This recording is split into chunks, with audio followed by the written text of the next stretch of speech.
Hello friends, स्वागत है आपका जीटी इंजीनियरिंग एकेडमी इस यूट्यूब चैनल पर। एंड मैं हूं गोकुल टेकाले। एंड आज हम देखने वाले हैं मैकेनिकल इंजीनियरिंग का फ्लूइड मैकेनिक्स का पेपर का सॉल्यूशन इनसेम 2023 उसका पेपर का अपन सॉल्यूशन देखने वाले हैं। और अगर आप चैनल पर नए हो तो चैनल को जरूर सब्सक्राइब करके रखिएगा, बेल आइकॉन बजा के रखिएगा ताकि आपको सारे नोटिफिकेशन मिल जाए। So fluid mechanics one of the toughest subject है इस सेमेस्टर का। बहुत ज्यादा लोग इसमें फेल होते हैं। उसका सिंपल एकमात्र रीजन होता है कि इस क्वेश्चन पेपर का या फिर इस सब्जेक्ट का कोई भी फिक्स पैटर्न नहीं होता है। जो भी टॉपिक आप स्किप करोगे वही एग्जाम में आता है। तो इसका एकमात्र सॉल्यूशन है कि आपको कुछ भी स्किप नहीं करना है। एटलीस्ट 1 यूनिट का आपको पूरा का पूरा करना होगा ताकि उसमें आप कोई कैसा भी क्वेश्चन आए तो आप उसको अच्छे से अटेम्प्ट कर सकते हो।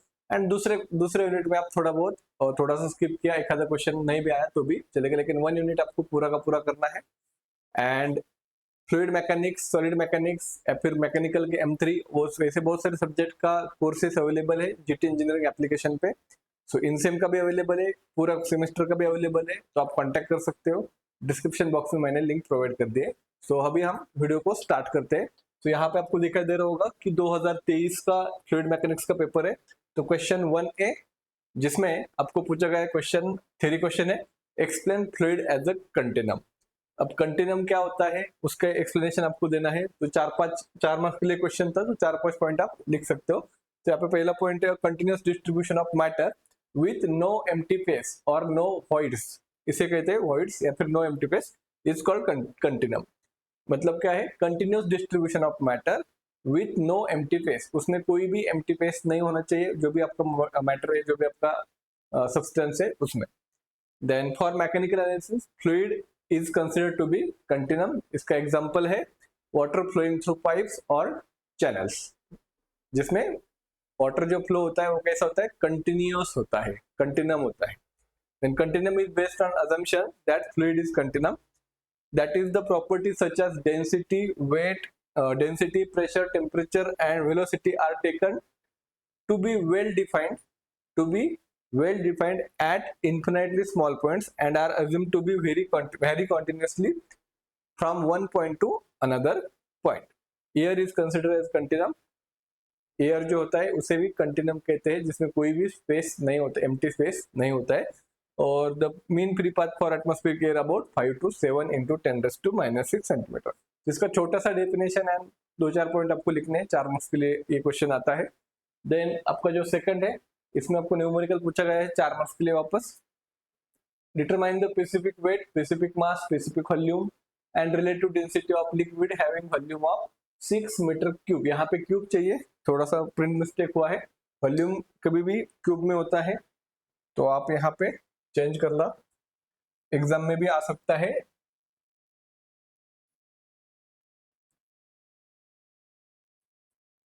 सिक्स मीटर क्यूब चाहिए, वहां पे थोड़ा सा प्रिंट मिस्टेक हुआ होगा। And weight of 40 kilo Newton. तो आपको पूछा है स्पेसिफिक वेट। स्पेसिफिक वेट मतलब क्या होता है, स्पेसिफिक वेट मतलब होता है गामा। स्पेसिफिक वेट मतलब क्या होता है, गामा। आपको गिवन क्या दिया है, गिवन दिया है वॉल्यूम भी दिया है 6 मीटर क्यूब, ऑलरेडी मीटर में दिया है वो। देन वेट दिया है 40 किलो न्यूटन, उसे हम कन्वर्ट करते हैं न्यूटन में, 40 into 10⁻³ kilo newton to newton में कन्वर्ट किया।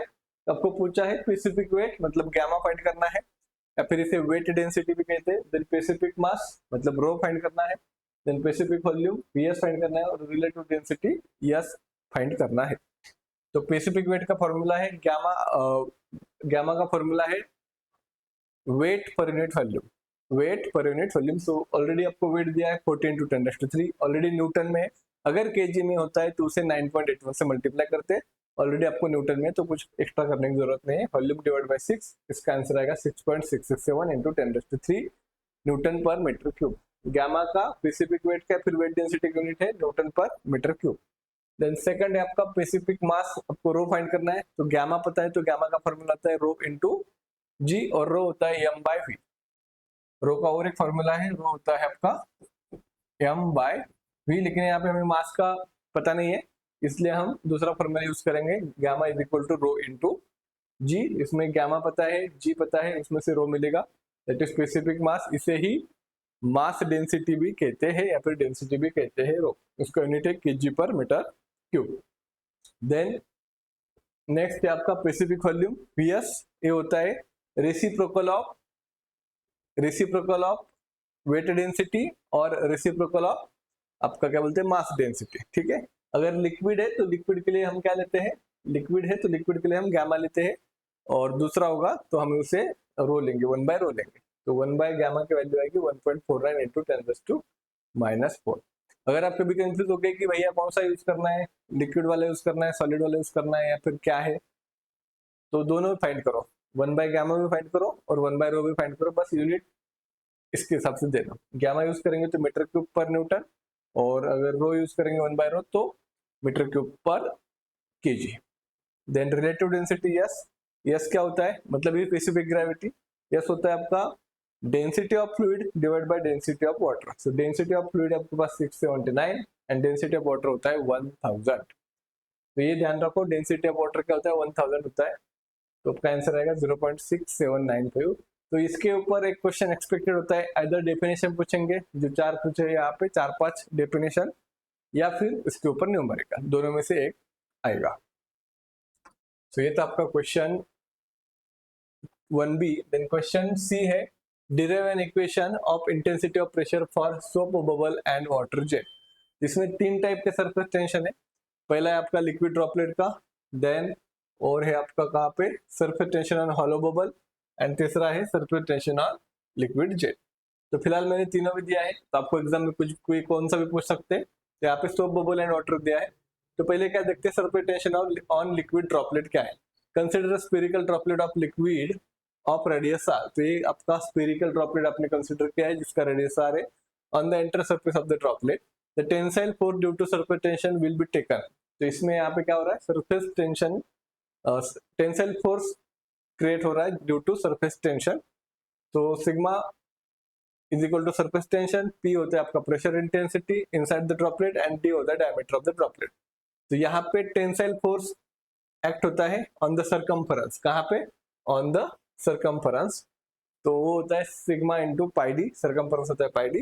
Then pressure force acting on area, so p into आएगा π/4 डी स्क्वायर। इन दोनों को इक्वेट करना है बस आपको, sigma into pi d is equal to p into π/4 D square. तो इक्वेट करने के बाद आपका आंसर आएगा P is equal to 4 sigma upon d. 6 नहीं है, सिग्मा है, सिग्मा मतलब सरफेस टेंशन, डी मतलब डायमीटर। सो यहाँ से क्या समझ में आ रहा है आपको, अगर डायमीटर इंक्रीज होता है तो P जो है और प्रेशर जो है वो डिक्रीज होता है, और डायमीटर अगर डिक्रीज होता है तो प्रेशर जो है इंक्रीज होता है। तो इनवर्सली प्रोपोर्शनल हो गया है। देन सेकंड है surface tension on hollow bubble. Hollow bubble like a soap bubble in air. यहाँ पे सोप बबल पूछा है तो उसको हॉलो बबल भी आ सकता है, सोप बबल भी आ सकता है, दोनों का मीनिंग एक ही है। The hollow bubble, like a soap bubble in the air, has two surfaces in contact with air, one inside and one outside. Thus, two surfaces are subjected to the surface tension. तो वापस pressure force के हिसाब से P into π/4 D square, and दो surface contact में होते हैं इसलिए 2 times of sigma into pi d. तो यहाँ से आएगा P is equal to 8 sigma upon d. And surface tension on liquid jet, तो लिक्विड जेट यहाँ पे consider liquid jet of diameter d and length l. एक लिक्विड जेट कंसिडर किया है, P होता है प्रेशर इंटेंसिटी, सिग्मा होता है सरफेस टेंशन। अब इसमें क्या है, consider equilibrium of semi jet force due to pressure. तो प्रेशर के हिसाब से P इंटू एरिया क्या आएगा यहाँ पे, अभी लेंथ आने के कारण एल इंटू डी, लेंथ आने के कारण यहाँ पे एरिया होगा एल इंटू डी। सिर्फ डायमीटर होता है तो π/4 डी स्क्वायर होता है। Then force due to surface tension sigma into twice of L. इसे इक्वेट करो दोनों को, यहाँ पे आएगा P इंटू 2 सिग्मा, यहाँ पे आप लिख सकते हो P into 2 sigma upon D. तो लिक्विड ड्रॉपलेट है तो है 4 सिग्मा अपॉन डी। अगर आपका सोप बबल या फिर हॉलो बबल है तो 8 सिग्मा अपॉन डी, एंड अपना लिक्विड जेट है तो 2 सिग्मा अपॉन डी। तो इसके ऊपर भी वापस एक तो डेरिवेशन इस टाइप का आएगा या फिर न्यूमेरिकल आ सकता है। ये था आपका क्वेश्चन नंबर 1, जिसमें 2 थ्योरी क्वेश्चन थे, एक सिंपल न्यूमेरिकल था। अब क्वेश्चन 2 है, अब ये है एक्सप्लेन रियोलॉजिकल डायग्राम, या फिर ऐसा भी क्वेश्चन आ सकता है एक्सप्लेन टाइप्स ऑफ फ्लूइड्स। इसे कहते हैं रियोलॉजिकल डायग्राम या फिर टाइप्स ऑफ फ्लूइड्स। तो पहला है आपका आइडियल फ्लूइड। आइडियल फ्लूइड मतलब क्या है, जिसमें जीरो विस्कोसिटी, विस्कोसिटी नहीं है। A fluid which is incompressible and having no viscosity, जिसमें विस्कोसिटी नहीं है, is known as ideal fluid. अब विस्कोसिटी क्या होता है, विस्कोसिटी मतलब purely liquid, purely liquid in the sense उसमें कुछ भी क्या जेल फॉर्म में कुछ भी नहीं है, तो थोड़ा भी जेल फॉर्म में आता है तो उसमें कुछ विस्कोसिटी होता है। तो ideal fluid is only imaginary fluid, ऐसा कोई भी फ्लूइड नहीं होता है, सिर्फ इमेजिनरी होता है, ठीक है। आइडियल वाइडियल कुछ होता नहीं है, okay. So because all the fluids which exist some, क्योंकि हर किसी में थोड़ा ना थोड़ा, जैसे हम बोलते हैं ना कोई आइडियल है, वैसे आइडियल कुछ होता नहीं, हर किसी में कुछ ना कुछ खामियां होती है। उसी प्रकार से कोई भी फ्लूइड आइडियल नहीं होता है, उसमें कुछ ना कुछ विस्कोसिटी होती है, तो बस ये इमेजिनरी है। देन दूसरा है रियल फ्लूइड। अब रियल फ्लूइड क्या होता है? जिसमें विस्कोसिटी होती है। A fluid which possesses viscosity is known as real fluid. All the fluids are used in practical that are real fluids. So जितने भी फ्लूइड यूज होते हैं, जितने भी फ्लूइड है टोटल के सारे कैसे रियल फ्लूइड, ठीक है। देन थर्ड है न्यूटोनियन फ्लूइड। अब न्यूटोनियन फ्लूइड को आप यहाँ पे अगर आप देखेंगे तो आइडियल फ्लूइड का आप एकदम बॉटम में है। Then ideal solid, Y axis पे, एक्स एक्सिस पे आइडियल फ्लूइड, एक्स एक्सिस पे वेलोसिटी ग्रेडियंट, वाई एक्सिस पे शियर स्ट्रेस। न्यूटोनियन फ्लूइड मतलब कैसा है कि आपका न्यूटन्स लॉ ऑफ विस्कोसिटी के अकॉर्डिंग है a real fluid in which shear stress जो है, ऐसा ये शियर स्ट्रेस है आपका, ये शियर स्ट्रेन है, तो ये डायरेक्टली प्रोपोर्शनल है। डायरेक्टली प्रोपोर्शनल मतलब जैसा जैसा शियर स्ट्रेस बढ़ेगा वैसे वैसा शियर स्ट्रेन भी बढ़ेगा। A real fluid in which shear stress is directly proportional to the rate of shear strain is known as Newtonian fluid. Then non-Newtonian fluid क्या है? ये भी real fluid है, क्योंकि सारे real fluid है, in which shear stress is not directly proportional to the rate of shear strain. इसे कहते हैं non Newtonian fluid. Newtonian fluid मतलब according to Newton's law of viscosity, shear stress is directly proportional to the rate of shear strain, उसे कहते हैं Newtonian fluid. और non Newtonian मतलब वो डायरेक्टली प्रोपोर्शनल नहीं है। देन आइडियल प्लास्टिक फ्लूइड क्या है? ये इंटरेस्टिंग है, यहाँ पे देखेंगे आप, आइडियल प्लास्टिक फ्लूइड भी न्यूटोनियन फ्लूइड जैसा ही है, लेकिन न्यूटोनियन फ्लूइड 0 से स्टार्ट होता है, ये थोड़ा ऊपर से स्टार्ट होता है। The fluid in which shear stress is more than the yield value. Yield value मतलब ये वैल्यू इसे कहते हैं yield value. Shear stress is more than the yield value and shear stress is directly proportional to the rate of shear strain is known as ideal plastic fluid. ये आपको figure draw करनी है and सारे fluids के explanation लिखना है। Then next question था आपका, दोनों न्यूमेरिकल थे, चलो बढ़िया। The capillarity rise in the glass tube is not to exceed 0.2 mm of water. तो आपको H दिया है 0.2 mm. Determine the minimum size if the surface tension of water in contact with air is, तो surface tension भी दिया है आपको, sigma is equal to 0.07 newton per meter. अभी एमएम में, फ्लूइड मैकेनिक्स में, एफएम में सारे यूनिट आपको स्टैंडर्ड यूनिट में कन्वर्ट करने, अगर एमएम में तो मीटर में करो, सीएम में तो भी मीटर में कन्वर्ट करना है।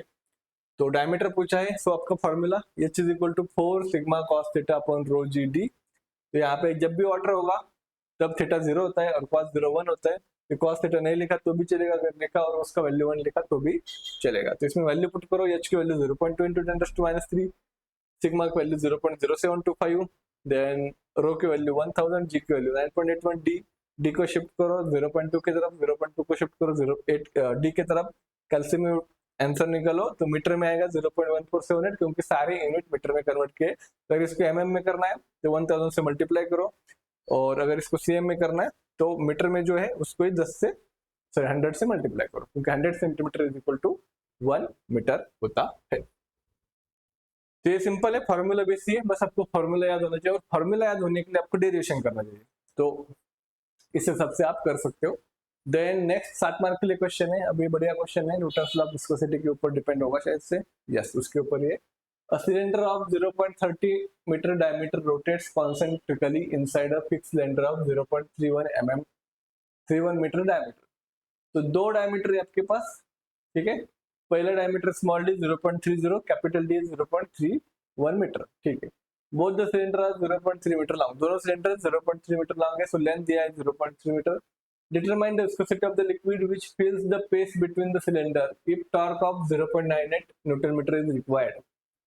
तो टॉर्क दिया है 0.98 newton meter, rotates inner cylinder at 60 RPM, जब भी आरपीएम होगा तो कैपिटल एन कहेगा।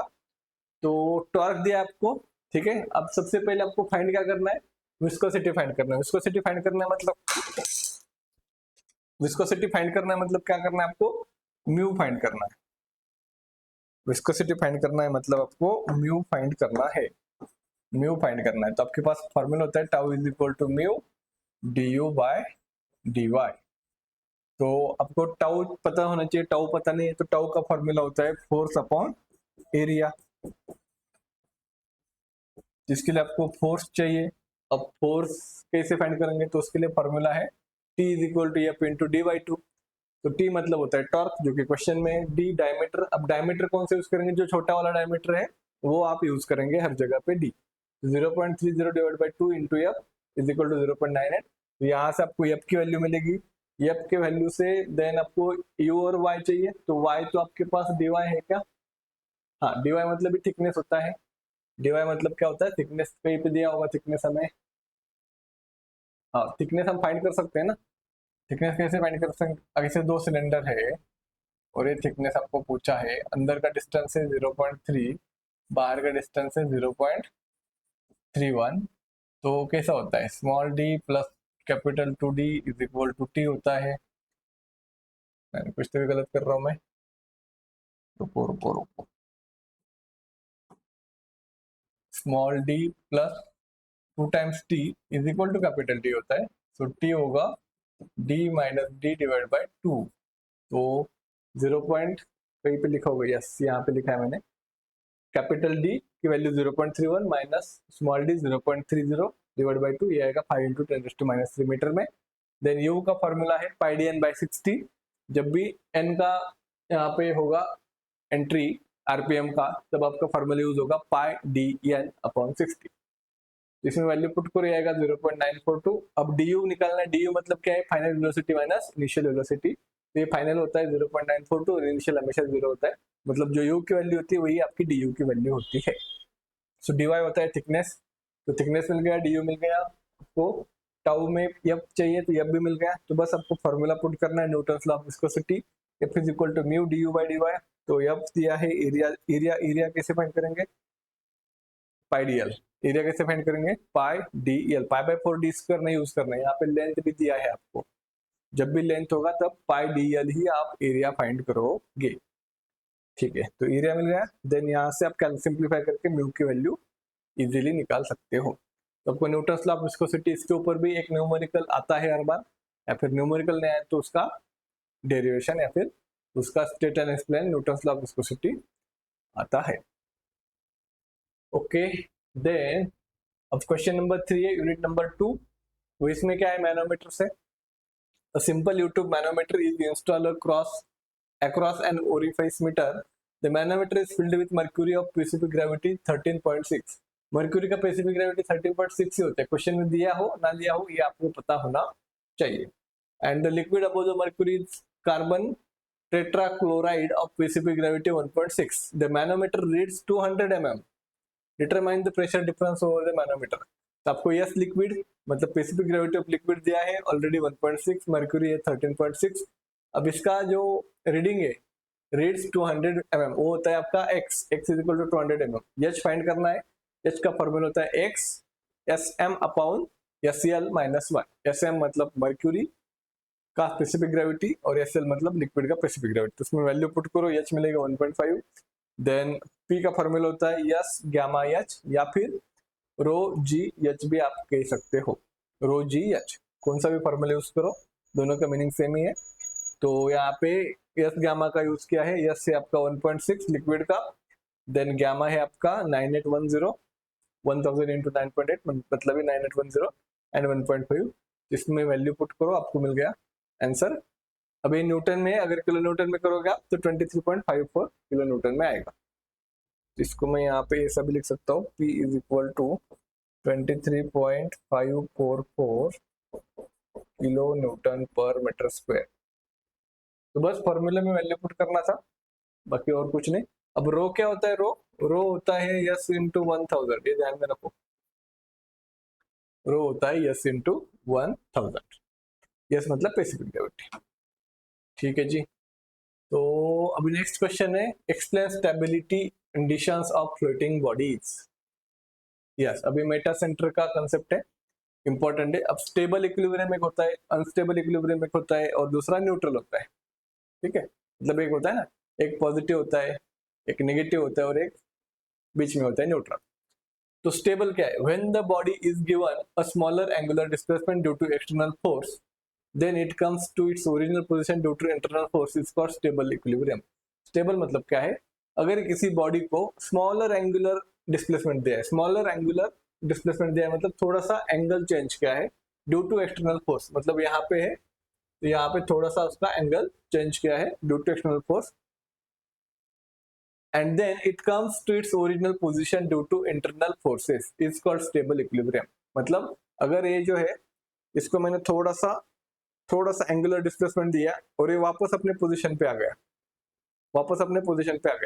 तो वो ये हो गया आपका स्टेबल, ये हो गया आपका stable equilibrium. Then in stable equilibrium metacentre is lies above the centre of gravity, metacentre is lies above the centre of gravity. Metacentre मतलब है above the center of gravity, the metacentric height is positive, तो इसमें positive होती है metacentric height। External couples is balance by couple due to internal force, मतलब external जो force होता है वो बैलेंस होता है इंटरनल फोर्स के हिसाब से। देन अनस्टेबल इक्विलिब्रियम इसका अपोजिट होगा, when a body does not return to its original position from the slightly displaced angular position and heels further away is called unstable equilibrium। जो वापस अपने पोजीशन पे नहीं आती है तो उसे कहते हैं unstable equilibrium. In unstable equilibrium metacentre lies below the CA, यहाँ पे सीए नहीं होगा सीजी होगा, बिलो द सीजी,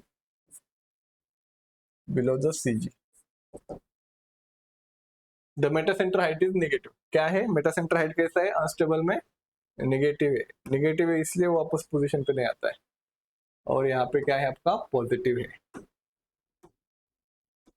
ठीक है। Then external couple and couple due to internal forces are in same, दोनों सेम ही डायरेक्शन में होता है तो बैलेंस तो होगा ही नहीं, इट इज अनस्टेबल कंडीशन।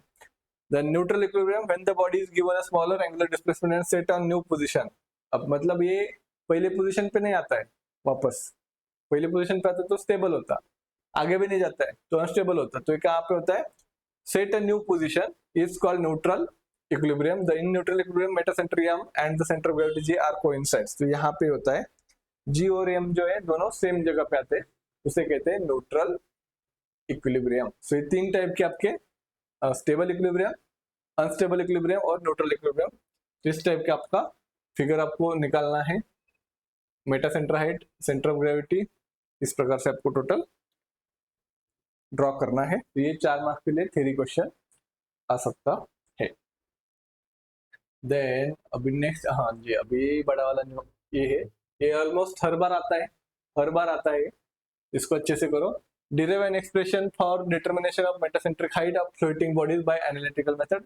ये थ्योरेटिकल टाइप में आ गया और डेरिवेशन टाइप में इस प्रकार से प्रूव करो करके आता है, prove bm is equal to 1/v, तो इस प्रकार से भी आता है। तो अभी देखो इसको कैसे मैं इजीली आपको समझाता हूँ क्या करना है। देखो ये आपका normal position of floating body है इन इक्विलिब्रियम, ठीक है। तो अब ये है आपका सेंटर ऑफ ग्रेविटी और ये है आपका बी, मतलब location of buoyancy force. Then a plan of body at water line, तो यहाँ पे आपको dx दिखाई दे रहा है, स्ट्रिप अपने ड्रॉ करी है, उसका थिकनेस dx है at a distance of x from y axis. Then अगर इसको आप टिल्ट करते हैं तो पहले किसको क्या कहते हैं वो समझ के लेते हैं। सो g मतलब होता है आपका location of centre of gravity, g मतलब location of cg centre of gravity, b है आपका location of beyond force. Then let a floating body is given small angular displacement theta in the clockwise direction। अभी जो ये horizontal था इसको थोड़ा सा टिल्ट किया है, थोड़ा सा angular displacement दिया है at an angle theta, okay. Then B1 है आपका, B1 क्या है new centre of buoyancy, B से लेकर B1 तक जाता है जब उसको हम टिल्ट करते हैं। देन नेक्स्ट क्या होता है, नेक्स्ट M क्या आपका metacentre which is the point where line of action of B1 passes. GM है आपका GM है आपका metacentric height. The portion of B-OB is submerge, मतलब कौन सा पोर्शन, यहाँ पे मैं आपको डिनोट करके दिखाता हूँ रेड लाइन से। ये देखो ये जो पोर्शन है आपका B-OB या फिर BOB, ये है आपका सबमर्ज, मतलब ये अंदर है, पानी के अंदर है। एंड AO' ये जो है दूसरा ये वाला, ये है आपका लिफ्ट हुआ वाला, so lift up because of tilt. तो ये दो है आपके पास portion. Then consider an elementary wedge shape of thickness dx, यहाँ पे हमने जो कंसिडर किया है wedge shape of thickness dx from position b dash ob at a distance of x from o as shown in figure. तो यहाँ पे जो दिखाई दे रहा है क्यू क्यू डैश, ये है आपका strip eight a distance of x from o। Height of the strip, height of the strip कैसे आएगा, x into height of the strip, मतलब ये जो हाइट है ये हाइट कैसे आएगा, x into angle B O B dash, मतलब ये जो एंगल है यहाँ पे ये भी एंगल आपका थीटा है, x into theta. Then area find करना है आपको, एरिया है आपका हाइट इंटू थिकनेस, तो हाइट ऑलरेडी है x थीटा, उसमें थिकनेस dx मल्टीप्लाई करो। देन वेट फाइंड करना है, वेट होता है आपका वॉल्यूम इंटू गैमा। वेट क्या होता है, volume into gamma. So volume होता है area into length, so area है x थीटा dx और लेंथ मल्टीप्लीकेशन और गैमा एज इट इज। तो यहाँ पे अगर आप देखेंगे तो ये है आपका वॉल्यूम, वॉल्यूम क्या होता है, वॉल्यूम होता है एरिया इंटू लेंथ, ठीक है। वेट होता है volume into gamma, then area height into thickness, height x into angle. Then similarly small strip of thickness dx at x from o towards the left side, consider the weight of the strip will be gamma x theta l dx। ये जो wait है उसका वो आएगा यहाँ पे gamma x theta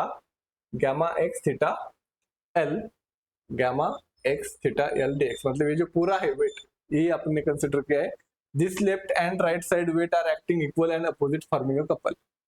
तो left side और राइट साइड का जो वेट है वो कपल फॉर्म करता है, कपल मतलब इक्वल एंड अपोजिट।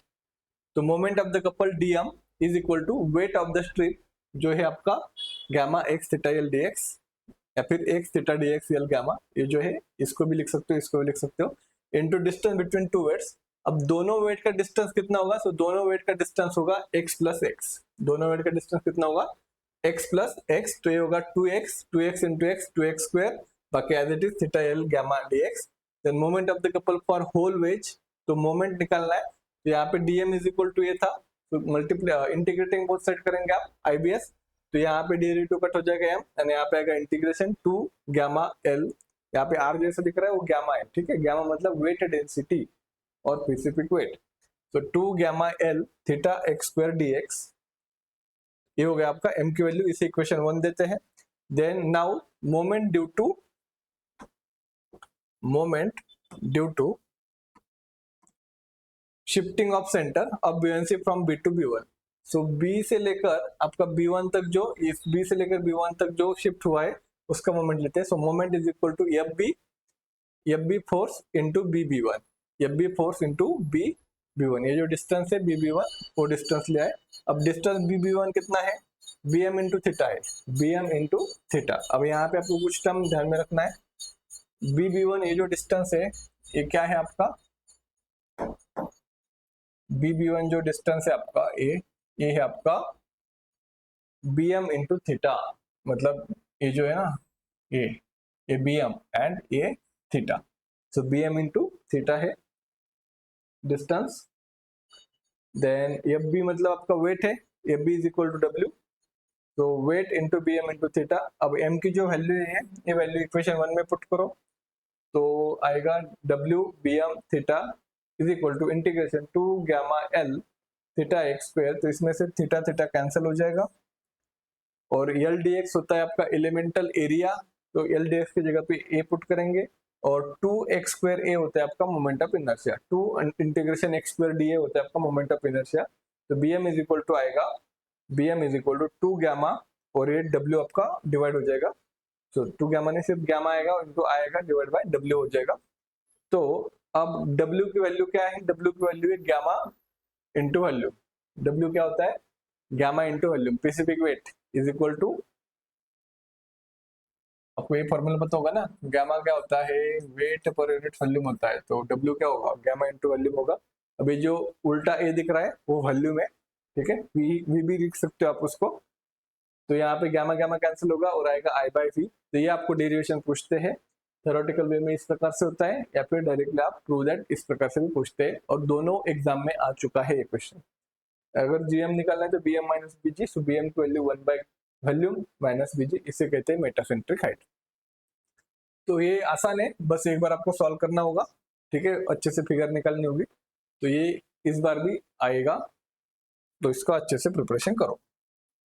ठीक है, अब क्वेश्चन नंबर 4 है, अब ये है हाइड्रोस्टैटिक लॉ। ये भी क्वेश्चन दोनों एग्जाम में पूछा गया है। हाइड्रोस्टैटिक लॉ क्या है? The rate of increase of pressure in a vertical direction, the rate of increase of pressure in the vertical downward direction at a point in a static fluid must be equal to the specific weight of the fluid। मतलब दोनों vertical direction में vertical downward direction में जो wait है वही होता है आपका which is equal to the specific weight of the fluid। Okay, so यहाँ पे P दिखाई दे रहा है एंड अपसाइड में सेम P प्लस डेबा P बाई डेबा Z इंटू DZ। तो DZ क्या है? DZ है आपका हाइट ऑफ फ्लूइड एलिमेंट। ये जो AB दिख रहा है पूरा बॉक्स, ये है आपका फ्लूइड, एंड Z है आपका distance of fluid element from free surface. ऊपर फ्री सरफेस है, वहां से लेकर फ्लूइड तक का डिस्टेंस Z।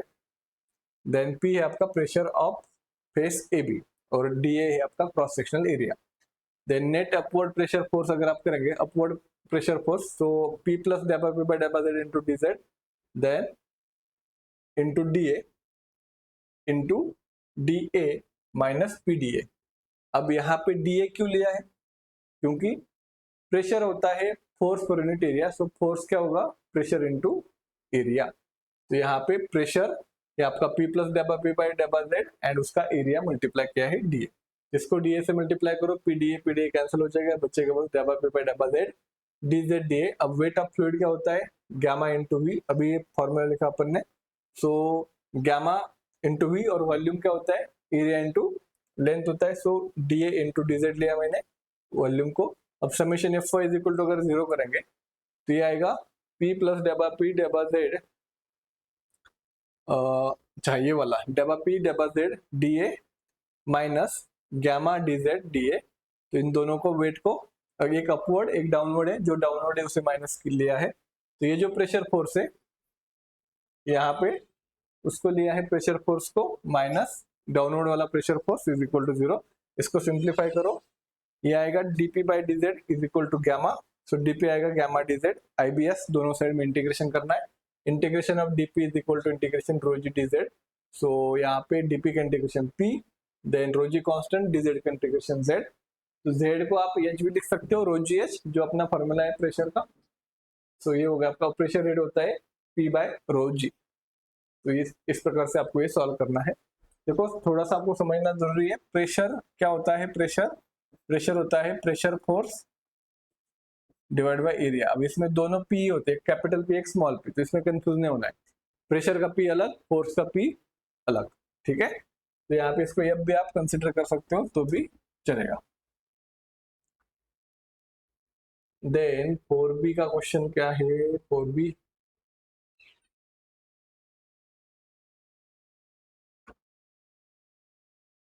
अच्छा, explain net sketch inverted U tube manometer. तो इन्वर्टेड यूट्यूब मैनोमीटर मतलब क्या है? उल्टा आपको मैनोमीटर ड्रॉ करना है, जिसमें बॉटम में आप काउंट करोगे, बॉटम में डिस्टेंस आप काउंट करोगे। So it is used for measuring difference of low fluid pressure. It consist of inverted tube containing a light liquid. The two ends of the tube are connected to the points whose pressure difference is measured. So दोनों tube का दोनों उल्टा you है, इसलिए इसे inverted कहते हैं, और दोनों यहाँ पे ट्यूब को कनेक्टेड किया हुआ है। अब H1 क्या है? H1 कहाँ पे दिखाई दे रहा है आपको? अच्छा, H1 ए पॉइंट से लेकर डेटम x आपका डेटम है, डेटम लाइन या फिर रेफरेंस लाइन उसे कहते हैं। Height of liquid in left limb below datum x। तो x से डाउन साइड में बिलो x ए तक का, बिलो x आपका ए तक का डिस्टेंस है। देन H2 क्या है? H2 है आपका distance height of liquid in right limb, ये जो सर्कल दिखाई दे रहा है उसे लिम कहते हैं, LIMB। देन H है आपका दोनों का difference of light limb. Then ρ1 है, लाइट मतलब क्या है? लाइट मतलब दो जो लिक्विड है आपके, उसमें से एक हेवी होता है जिसे मर्क्यूरी कहते हैं और दूसरा लाइट होता है। तो ρ1 density of liquid at A, ρ2 density of liquid B, and ρs मतलब डेंसिटी ऑफ लाइट लिक्विड। तो प्रेशर डिफरेंस का बस एक फॉर्मूला लिखना है आपको, PA pressure at A minus rho g H1। Left side में बस एक ही लिक्विड है, rho g H1 is equal to, अब लेफ्ट साइड में एक ही लिक्विड है, राइट साइड में क्या होगा? Pressure at B minus ρ2 ji H2, क्योंकि P का फॉर्मूला क्या होता है? ये क्या हो गया?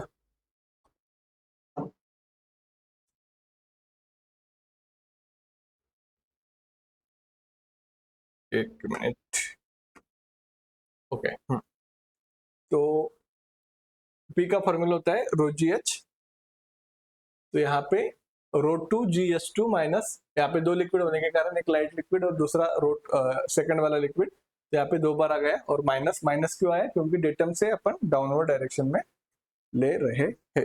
डेटम से हम डाउनवर्ड डायरेक्शन में ले रहे हैं। और आखिरी जो न्यूमेरिकल है,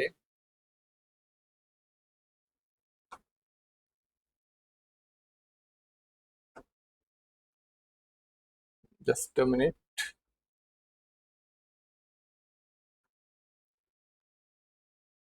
वो है आपका इंक्लाइंड वाला, इंक्लाइंड सबमर्ज वाला।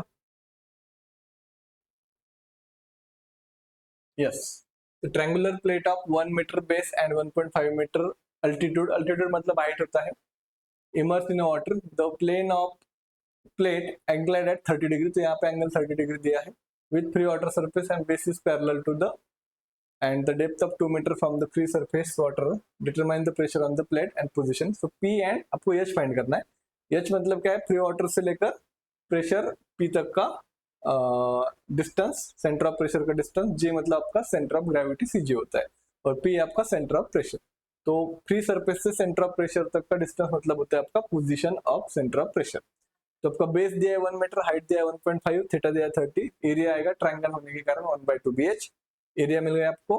देन एक्स बार फाइंड करना है। एक्स बार क्या होता है? फ्री सरफेस से लेकर सेंटर ऑफ ग्रेविटी तक का डिस्टेंस। तो एक्स बार कैसे आएगा, इसका फॉर्मूला कैसे याद रखना है?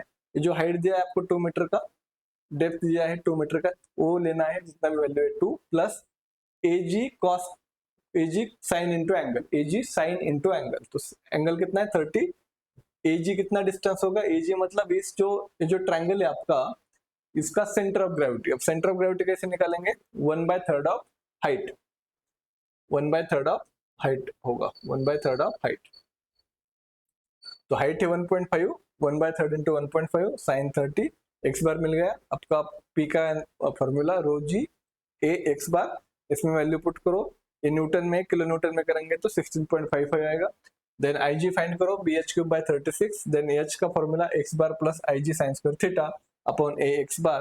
तो इसमें बस वैल्यू पुट करके आपको आंसर निकालना है। तो इसमें आपको आई जी मतलब मोमेंट ऑफ इनर्शिया का फॉर्मूला अकॉर्डिंग टू आपका जो भी फिगर, रेक्टेंगल है, स्क्वायर है, ट्रायंगल है, कैसा है, उस हिसाब से निकालना है। देन एरिया उस हिसाब से चेंज होगा। और यहाँ पे एक्स बार अगर इंक्लाइंड होता है तो इसको ध्यान में रखना है आपको, एजी साइन थीटा। एजी कैसे फाइंड करोगे? जो भी आपका ऑब्जेक्ट होगा, अगर सर्कुलर है तो अलग होगा, रेक्टेंगल है तो अलग होगा, तो उसके फॉर्मूले आपको आने चाहिए सीजी के। ठीक है, तो ये था आपका पूरा क्वेश्चन पेपर 2023 इनसेम का। तो मिलते हैं नेक्स्ट वीडियो में, जिसमें हम इनसेम 2024 का क्वेश्चन पेपर सॉल्व करेंगे। तो all the best, thank you.